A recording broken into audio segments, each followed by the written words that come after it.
all right. Thank you, Harry, for that rendition of Sketchbook to start off the Hugs Not Drugs podcast. Appreciate you and your band for doing that for us.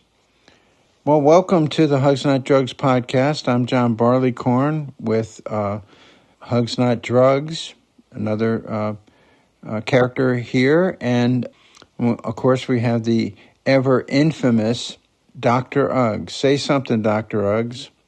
My name is Rumpelstiltskin, and I'm very mean. Oh, my gosh. Okay, that kind of fits into what our topic for today is, storytelling. And Rumpelstiltskin was a very good story. Let's talk about storytelling. What is it?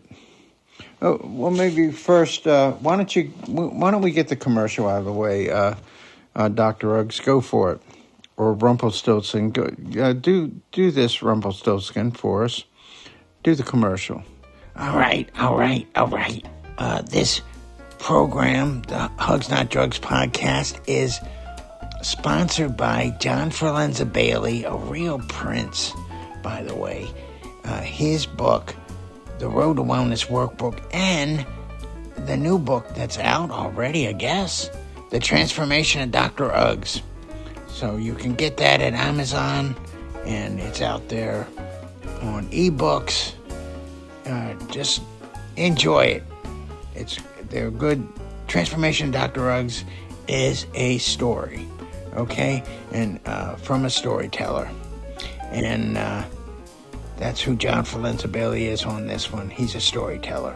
So it's about the transformation of me, Dr. Uggs, into, dare I say it, a spiritual entity.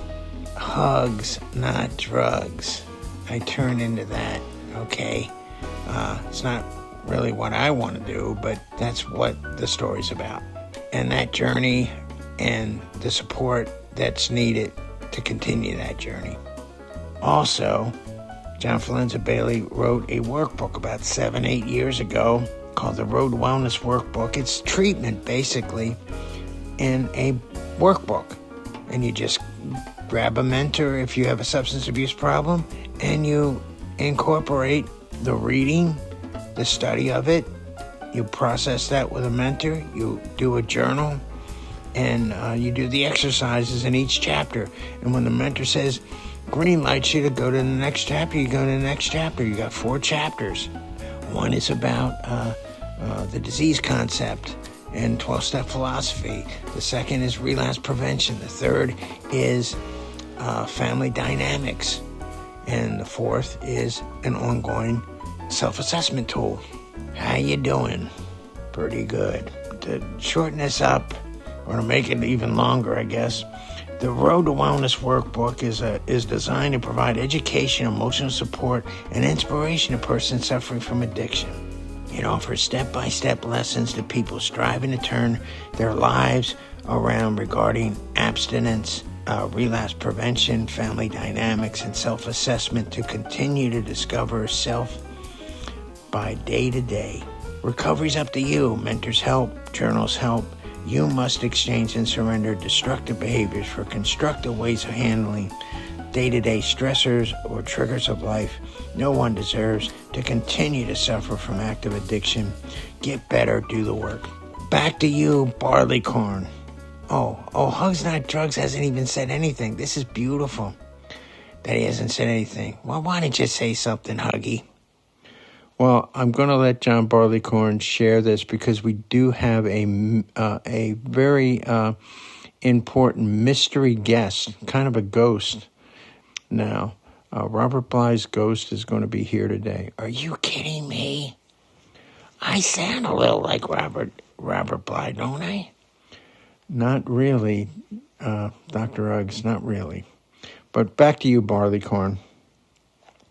All right, let's get right into the storytelling. What is storytelling? Storytelling is an oral art form whose practice provides a means of preserving and transmitting images, ideas, motivations, and emotions that are universal across human communities.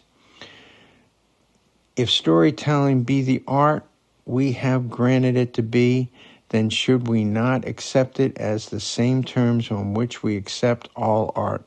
Storytelling is not for remedial purposes or for training. It is not a mechanical process to be made easy and pleasant. It is not a means of presenting limited material to the minds of children. It is the art of and demanding the utmost of your capacity and mind for living and understanding. It is dependent upon power of creation. It asks for integrity, trust, and vision. Before there were educators, before there were universities, before there were any kind of schools, there were storytellers that would go around from town to town in feudal systems. The Greeks had Aesops, and he would go from town to town, and if the towns were not giving tribute or acting out, not to the king's liking, Aesops would have to go to town and share a story. And he would share a story about a particular problem, basically, that the town was experiencing. And then they would have this learning or this storytelling, and they would learn from it, and everybody in the town would talk about the story because it was such a good story. It was such an enlightening idea as an art form for the townspeople. Storytelling on a cultural level and on an individual level. Since the dawn of time, humanity has created fairy tales or fairy stories, myths, legends that help our species to survive. The storytelling or fairy stories, myths, and legends that have passed on through each generation has nurtured, taught, and have been a pragmatic foundation for all in their societies. Greek, Roman, Egyptian, Chinese, Native American, East Indian, nearly all cultures seem to have the same common ground of using storytelling to explain their origin. Historically, the sages of the day were highly respected for the stories that they told. More likely, they were the intelligentsia of their particular culture. Through storytelling, these scholars taught the people of their tribes or nations myths and legends that instructed them in the norms, values, and beliefs of the culture. Each generation will produce another sage. And we see that in our cultures now. Think of cinema as a great vehicle for storytelling. Novels came first, books came first, and then you had adaptions of that through cinema. And so that art form has been created. But isn't that just an evolution of storytelling? The evolution of different myths and legends helped create new civilizations over the century. We mentioned Aesop's before. Aesop's fables were told 2,500 years ago and are still popular. Moreover, the fables teach, entertain, and help form the values and beliefs of their audience. They have universal appeal. Storytelling can be enjoyed by young and old, all socioeconomic types, races, and creeds. Everyone likes a good story. This adage has special significance to personal storytelling by recovering alcoholics in AA, CDA, CA, ACOA, Al-Anon. We're all telling stories. Master storytelling Michael Meade reminds his listeners, every story is a storehouse. In a lecture presented at Berkeley, Robert Bly says, "Oh, here he is. He's come into the door. We have the ghost of Robert Bly coming in here." So go for it, Robert. What did you say? I said fairy tales, myths, and legends are the ritualized teaching mechanism that developmentally prepare the listener's psyche. I said that in 1987. Let me say it again. Fairy tales, fairy stories, myths, legends are the ritualized teaching mechanism that developmentally prepare the listener's psyche. One's own developmental behavior is like a society in that the way of an individual is to separate from family and go through life experiences, not unlike conquest and defeat behaviors, and then to arrive certain of a more peaceful time, that is, hopefully, in a healthy adult lifestyle. So stories, fairy tales, storytelling helps us to become the men that we are. I developed a men's movement in the 90s, and John Forlenza-Bailey studied me, and he used to tell my story called Iron John to kids and give them an idea what it would be like to be a man.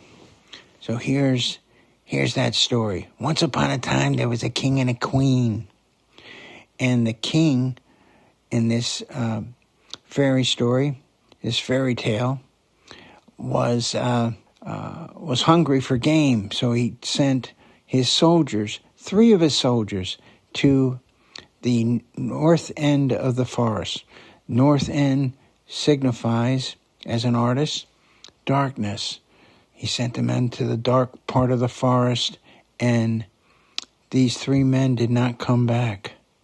Oh my goodness, what happened to these 3 men?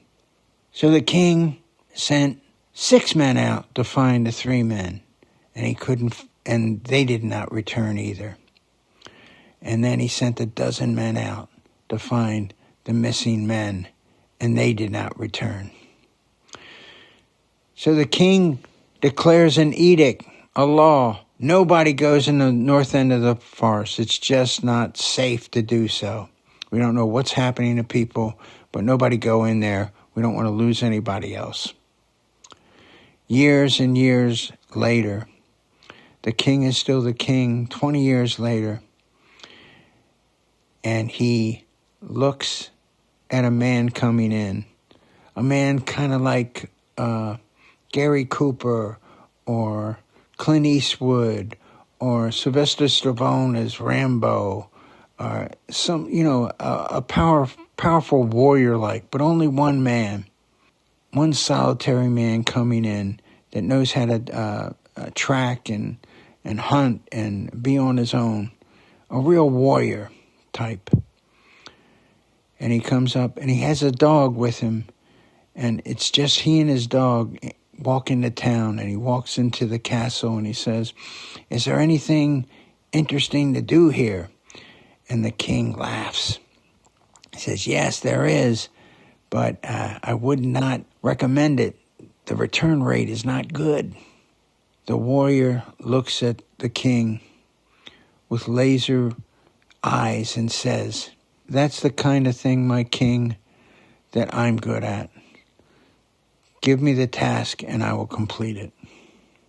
So he goes into the forest with his dog, and he comes upon a lake, and he's on one side of the lake, and his dog is hunting for the trouble on the other side of the lake. And slowly but slowly, a hand comes out of the water, and the warrior sees it but can't do anything about it because it's too far away. And he sees the hand grab his dog by the leg and pull it down. And the warrior doesn't get excited. He just knows this must be the place. Now I'll stop the story. It's a whole big story. It's called Iron John. If you're really interested in it, go buy my book, Robert Bly, and I'll explain what it's like to be a man and the interpretation of this wonderful story called Iron John. Back to you, Barleycorn. Hey, thank you, Robert Bly. You do sound a lot like Dr. Uggs, but you're a little bit saner, I think. Anybody is. Thank you very much for being here. The ghost of Robert Bly, everybody. The ability to be comfortable in one's own storytelling promotes this healthy lifestyle. Fairy stories, myths, and legends that have happy endings describe happy emotional growth. And Iron John certainly has a happy ending. We didn't get to that at all, but there are many trials and tribulations in that story. An example is the fairy tale Jack and the Beanstalk. Here's another fairy tale. We learn that Jack disagrees with his mother when he sells the cow for magic beans. So this is his separation from her. He encounters adventures, conquests, learning experiences in the story, and each one can be interpreted as more rewarding in his own consciousness.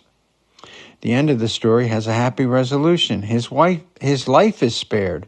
The giant is gone, and the conflict with mother is over too. The hero in this fairy tale triumphs over his adversities. The story has a happy ending because Jack has endured or grown through his adventures. Same thing with Iron John.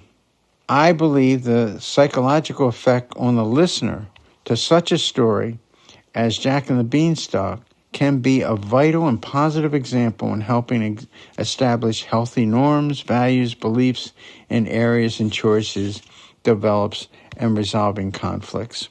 According to Joseph Campbell, the fairy tale follows the formula separation, individuation, initiation by adventure, and resolution, which allows Jack in the Beanstalk to resolve his conflicts with his mother and become his own person. So we have separation and individuation, we have an initiation by adventure, and we have what is the resolution that has to happen, a resolution of conflict. That's why I always say conflict is good, but resolution of conflict is much better. That's what happens in recovery. We have conflict in our addiction, don't we? Then we resolve our conflict by addressing our addiction, our demons, and that's why we keep Dr. Uggs around. He's a demon. We can't kill the demon. We can only educate it. Hey. Is that what you're doing with me? Just educate me all the time? Hey, we got you doing the commercial, don't we? Yeah, that's a good point. We can learn from unhappy endings of fairy tales, too. Oh, this is what I like. Why don't you read this for a bit? Psychologically, unhappy endings indicate that the emotional growth of the hero or the heroine has stopped before the completeness or wholeness of health, if you will, has occurred. The hard lessons of tragedy teaches us that if complete separation and initiation of adventures and resolutions and return from the conflicts to an emotional whole are interrupted, a psychic death will be the end of the result. Lack of healthy processing is an individual or a society can lead to wounded psyches. Analysis of single or collective stories that create myths is the medicine for the process. Hey, can somebody give me an example of this? Because I'm thinking of one. Which one are you thinking of? Because I think I know what story that you want to tell. Yeah. Silence of the Lambs. You know, it did have a happy ending of sorts, but at the end, you saw Hannibal Lecter going through the streets of Haiti at the end of the thing. So it was like evil was still out there. I like that. Yes, that's very true. That's a very good example. Let's talk about storytelling in AA, and then we'll wrap up this bad boy. Recovering alcoholics in AA and 12-step systems are storytellers. At the heart of most 12-step philosophies is the formula of one addict helping another addict by disclosing his or her personal stories. A common bond and group trust are the results of this honest sharing. As a counselor, One of my main goals is to gain the trust of a client so that he or she will openly discuss problems. Through my own attendance at approximately, I'm going to say I've gone to close to 10,000 meetings now, and I've heard plenty of personal stories. I have seen that the 12-step personal stories can help gain this trust. Indeed, recovering alcoholics are storytellers. 12-step members have their own lingo that separates them from the community in which they live. They explain it as the language of the heart. 12-steppers are a subculture within modern society and have created a community with its own mythology through its own storytelling. When a 12-step member shares his or her experience, strength, and hope, he or she explains in story fashion Campbell's stages of myth development: separation, individuation, initiation, adventure, and rebirth. Wounded psyches get help through the process of the 12 steps of Alcoholics Anonymous, for those 12 steps lead to a recovering addict through the journey described by Joseph Campbell. In 1935, two men told their stories to each other and found that it was a primary means to help them stop drinking and behave destructively. A common bond was secured. Bonding of storytelling with his or her audience is the main component to effective storytelling. The art of telling one story to another has a new value, and I propose that a storyteller's renaissance occurred during the origin of AA. I think that storytelling can be a useful teaching mechanism because it is so non-threatening. I have found in general that alcoholics and addicts are very sensitive people and they do not suffer well. They seem to need validation to assist resolving their anger, fear, and shame. The storyteller allows himself to be vulnerable to dissipate this anger, fear, and shame. Telling stories of their own experience to a willing audience of people who identify with their feelings expressed in their behaviors, retold in the validation and possibly the essence of why 12-step philosophy works so well for so many. Conclusion. If personal stories can have personal appeal, how effectively can a fairy tale or a storytelling work as a learning mechanism? I believe that it can increase one's motivation and knowledge base to stay in recovery. How might it do this? If one can believe that storytelling is an art form that asks for integrity, trust, and vision, that recovery is based on one's ability to trust, talk, and feel, and that the best vehicle for thus far has been involved in a 12-step program such as Alcoholics Anonymous, Chemical Dependence Anonymous, and Narcotics Anonymous, then one can logically conclude that storytelling properly performed will educate and support its audience on their journey of recovery.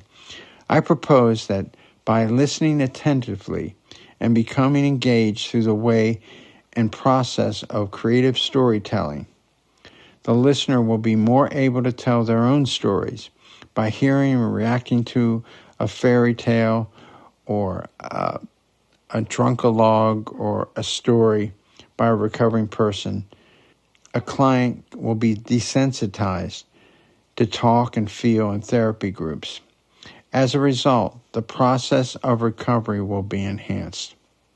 So, we've gone about 26 minutes here, and that's basically why John Forlenza-Bailey wrote The Transformation of Dr. Uggs. He wanted to give a story with a moral of the story is that if Dr. Uggs can get well, so can you. Hey. It's true. The transformation of Dr. Uggs into Hugs Not Drugs is just a miraculous thing. And so if you haven't bought the transformation of Dr. Uggs, please do. I think you'll be entertained, you'll be inspired, and you will be educated about substance abuse and the consequences of it. It can get real bad, and it can certainly get real good when you abstain, do relapse prevention, start identifying your thoughts, feelings, and behavior, changing your behavior, and continue to self-reflect and with a balanced lifestyle. Okay, so that's all I got today. Any parting words, Hugs Not Drugs? Well, I know this has been very interesting to me. It's been a lifelong work for me for the last 40-some years, as a recovering person for 46 years and a counselor for 42 years. Most of my life has been listening to stories and telling stories so that one can have a higher quality of life by learning what it's like to face adversity and do it in a spiritual way. Pain is the touchstone of spiritual growth. And goodness knows that substance abusers, addicts, and alcoholics certainly are hiding their pain through their drug and alcohol use. And when they stop doing that because that pain is too great and they decide, I need to stop, the end of the line seems to be, for me anyway, personally and professionally, my bias is check out the storytellers in 12-step. You have nothing to lose and everything to gain. And if you do that for 90 meetings in 90 days, they'll refund your misery if you want. Oh my God, this guy is so corny. I can't take it. Huggy, stop. I will stop, Dr. Uggs, if you tell the joke. Oh, I'll do it. I'll tell the joke if it'll make you stop. It's like one strawberry said to the other, if we weren't in that bed together, we weren't in a jam today. Are you happy? Are you happy, Huggy? I am.